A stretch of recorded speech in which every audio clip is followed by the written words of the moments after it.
Akhil Bharatiya आंतरसंस्थात्मक table tennis स्पर्धेत स्वस्तिका घोषला विजेतेपद.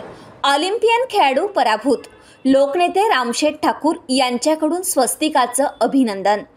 Akhil Bharatiya आंतरसंस्थात्मक table tennis 51व्या championship स्पर्धेत टेबल टेनिसपटू आणि सीकेटी महाविद्यालयाची विद्यार्थिनी स्वस्तिका संदीप घोष हिने एकेरी महिला गटात विजेतेपद पटकावलं. विशेष म्हणजे तिने ऑलिम्पिक खेळाडू श्रीजा अकुला हिचा पराभव करत दैदिप्यमान कामगिरी केली.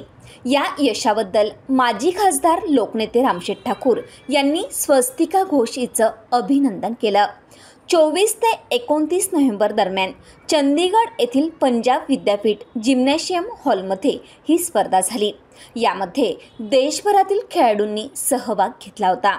या स्पर्धेत खारघर टेबल टेनिस अकादमी आणि सीकेटी महाविद्यालयाची विद्यार्थिनी असलेल्या स्वस्तिका घोषने भारतीय विमानतळ प्राधिकरणाचं प्रतिनिधित्व केलं होतं. स्वस्तिका घोष सध्या भारतात महिला गटात 14व्या तर जागतिक रँकमध्ये 128व्या क्रमांकावर आहे. या स्पर्धेत तिने 3 पदके जिंकली.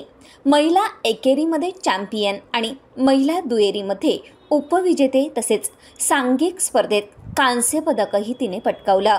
स्वस्तिका घोषच्या नेतृत्वाखाली भारतीय विमानतळ प्राधिकरण टीमने चमकदार कामगिरी करत या स्पर्धेत सर्वोच्च 120 गुण मिळवले.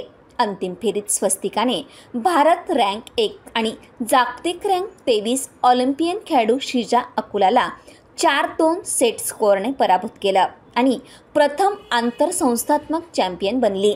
या विजयाबद्दल बोलताना स्वस्तिकाचे वडील आणि प्रशिक्षक संदीप घोष यांनी प्रतिक्रिया व्यक्त केली. या विजेतेपदामुळे स्वस्तिकाची रँक सुधारण्यास मदत होईल आणि भारतीय संघात पुन्हा निवड होण्यास देखील मदत झाली आहे. 2021-22 मध्ये स्वस्तिका भारतात 4थ्या क्रमांकावर होती.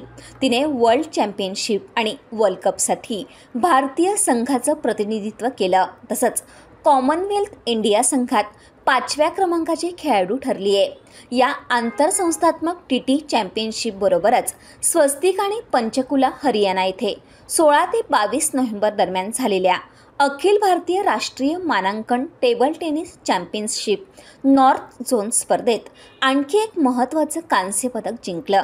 त्यामुळे एकूणच स्वस्तिकाने यशाची घोडदौड सुरू ठेवली असून या स्पर्धा तिला आत्मविश्वास देणाऱ्या ठरल्या आहेत, असंही स्वस्तिकाचे वडील संदीप घोष यांनी सांगितलं. ब्युरो रिपोर्ट, कोकण संध्या न्यूज, पनवेल.